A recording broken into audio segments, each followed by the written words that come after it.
This program sponsored by Marwadi University, Rajkot, Gujarat. Join Global Campus for a 360-degree education. నమస్కారం, welcome to I dream. నేను మీ విజిత.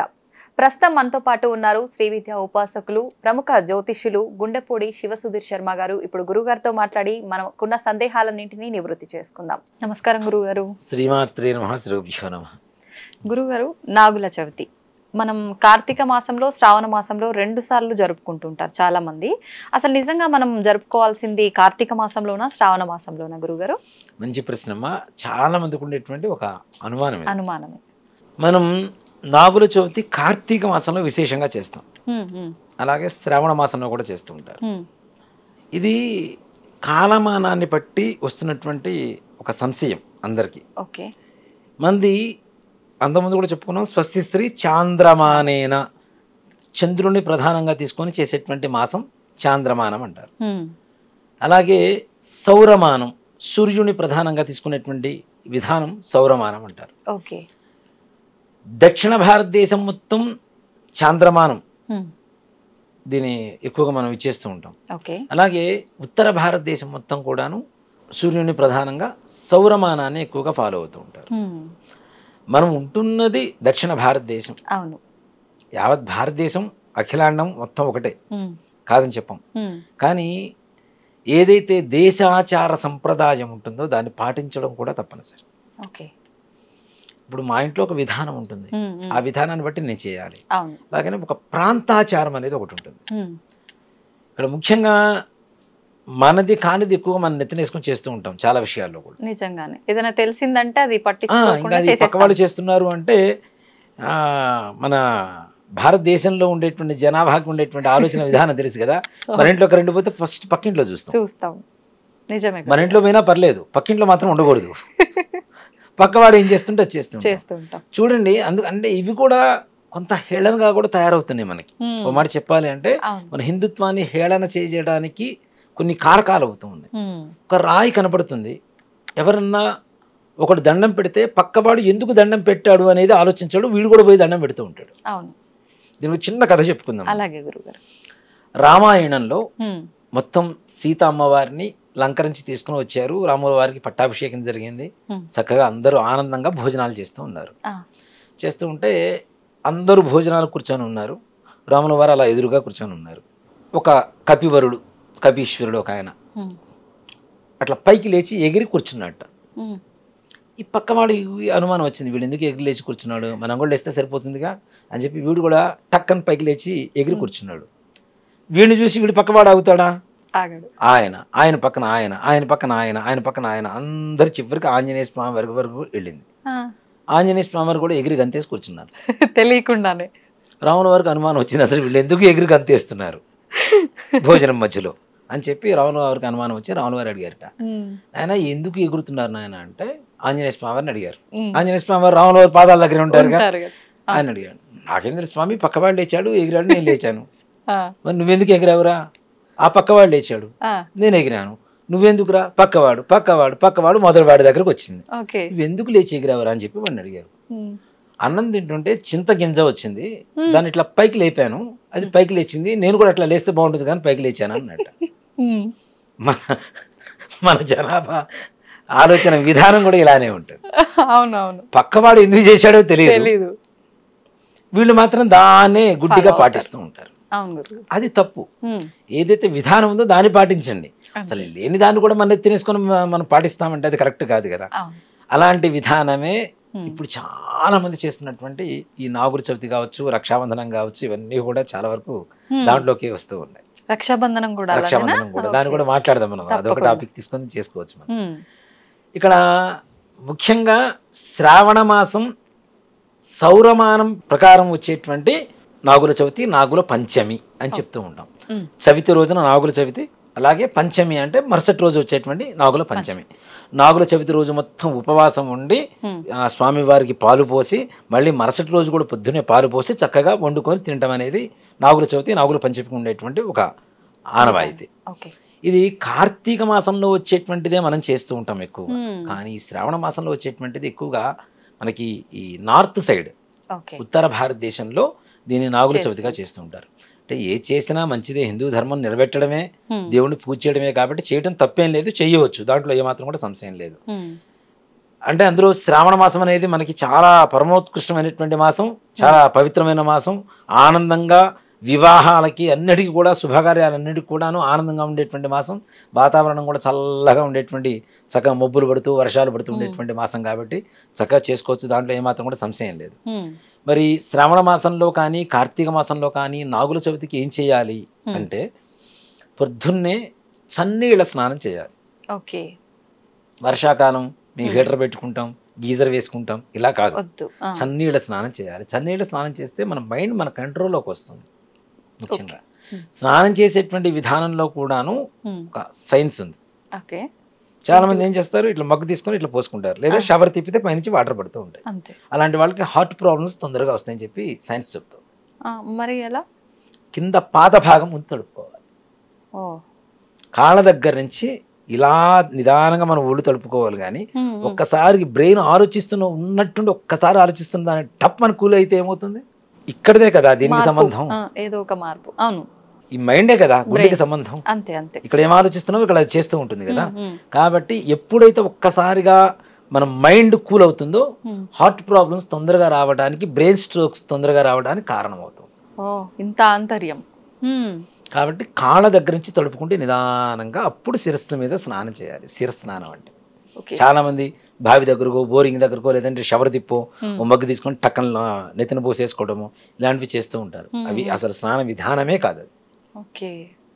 కాబట్టి అందులో ఇంకోటి ఏంటి, మనకు పట్టేటువంటి పాపం అంతా కూడాను ఇక్కడ ఉంటుంది.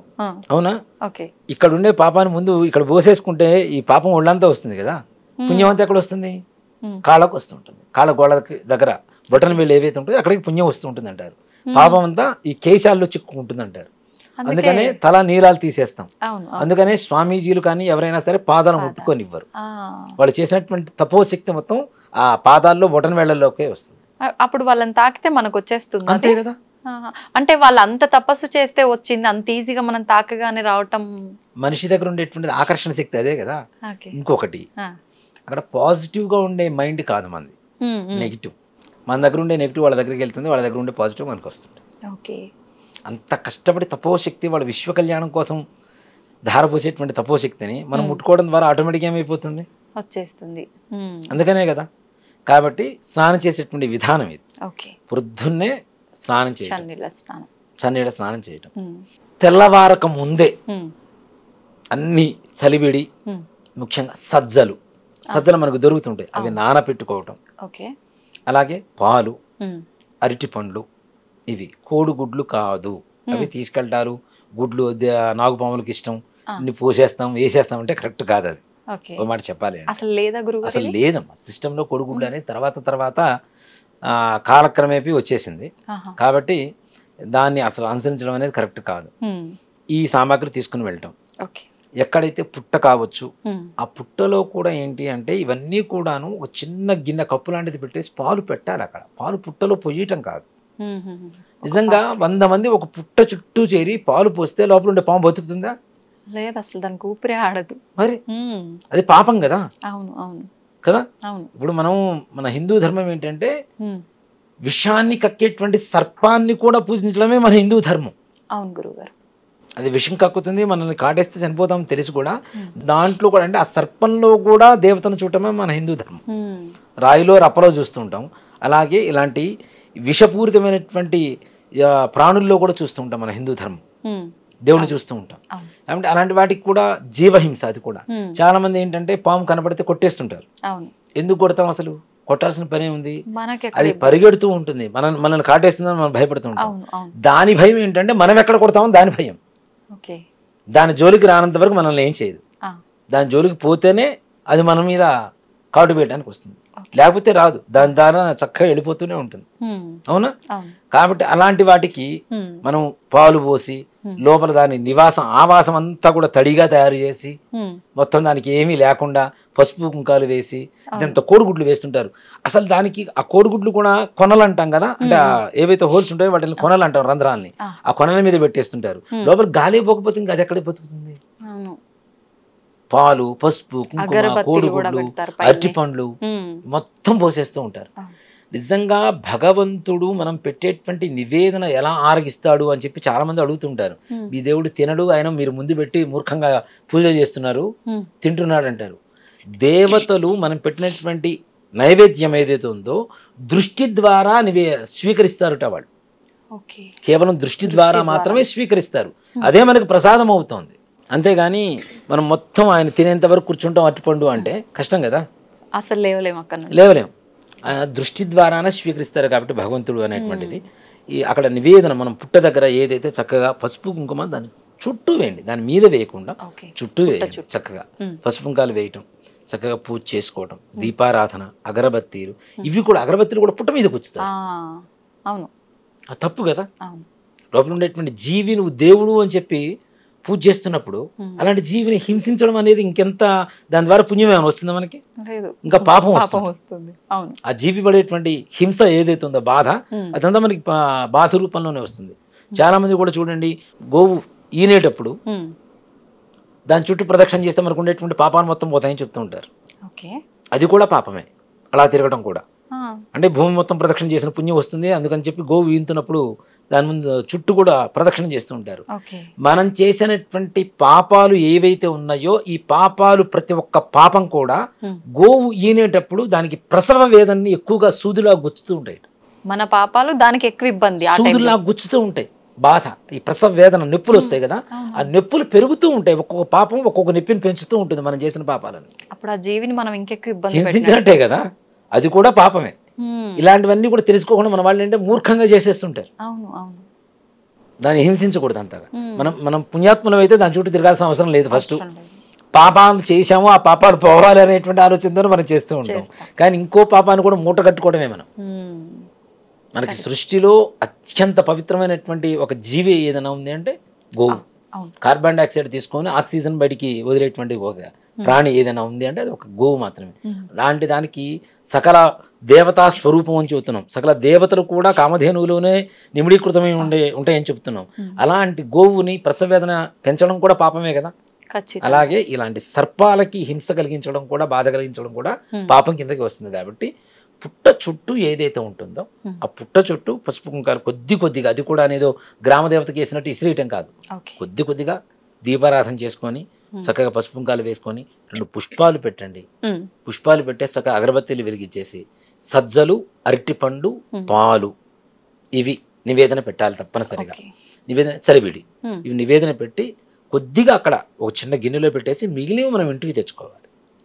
ఇంటికి తెచ్చుకొని అది ప్రసాదంగా భావించవచ్చు. తప్పనిసరిగా మనం ప్రసాదం స్వీకరించాలి కూడా. ఉపవాసం అనేటువంటిది ఇదేం లేదు, తప్పనిసరిగా స్వీకరించాలి. మనం స్వీకరించి ఆ రోజంతా కూడా ఉపవాసం చేసి, కొంతమంది రాత్రిపూట తినేటువంటి వాళ్ళు ఉంటారు.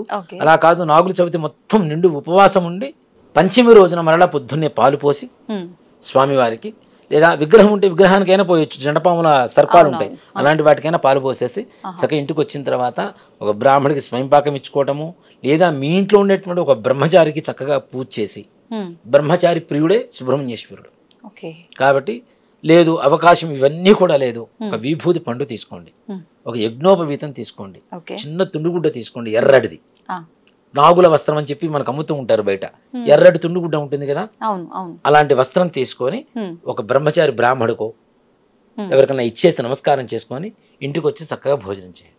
ఇది నాగుల చవితికి చేయవలసినటువంటి విధానం. ఇవేవి కాకుండా మూర్ఖంగా మనం అన్ని ఇట్లానే చల్లేస్తామంటే మాత్రం అది పాపం కిందకు వస్తుంది, పుణ్యం రాదు. నాగదేవతకి పూజ చేయడం ద్వారా ముఖ్యంగా ఆడవాళ్ళకు ఉండేటువంటి సమస్యలు, సంతాన సమస్యలు, ఆర్థిక సమస్యలు, అలానే చిన్నపిల్లలు పుట్టిన తర్వాత కూడా మానసికమైనటువంటి ఎదుగుదల ఉండకుండా పోతూ ఉంటుంది. ముఖ్యంగా ఎక్కువగా ఎవరైతే పాములను చంపారో ఆ ఇంట్లోనే ఎక్కువ ఇలాంటి జాతి వాళ్ళు పుడుతూ ఉంటారు. మానసికంగా ఎదుగుదల లేకుండా, మెంటల్ డెవలప్మెంట్ ఉండదు, వాళ్ళు వయసు పెరిగినా కూడా అట్లానే ఉండిపోతుంటారు. అలాంటి పిల్లలకు ఉండేటువంటి దోషాలు కావచ్చు, అలాంటి సంతానం కలగకుండా, అలాగే ఇంట్లో ఉండేటువంటి వాళ్ళందరూ కూడా ఆరోగ్యప్రదంగా జ్ఞానాన్ని సూచించేటువంటి వాడు సుబ్రహ్మణ్యేశ్వర స్వామి వారు కాబట్టి ఆయన చేతిలో శూలం ఉంటుంది కదా, దాన్ని శక్తివేలు అంటారు. ఆ శక్తివేలు ఎంత షార్ప్గా ఉంటుందో ఆయన పూజించేటువంటి వాళ్ళ జ్ఞానం కూడా అంత షార్ప్గా ఉంటుంది. కాబట్టి ఆయనకు అలా పూజ చేయడం ద్వారా మన మానసికమైనటువంటి ప్రశాంతత ఏర్పడుతుంది, మనం అనుకున్నటువంటి సకల సంపదలు ఏర్పడుతూ ఉంటాయి. చక్కగా సర్పదేవతకు అలా పూజ చేసి రావడం అనేది విశేషం. ఓకే, మీరు చెప్పిన దాన్ని బట్టి చూస్తే ప్రతి ఒక్కరం కూడా పూజలు పునస్కారాలు అని చెప్పి అన్ని తప్పుగానే చేస్తున్నాం అనిపిస్తోంది. నిజంగానే ధన్యవాదాలు గురుగారు, మంచి విషయాలు తెలియజేశారు. శ్రీమాత్రే నమః. శ్రీ గురుభ్యో నమః.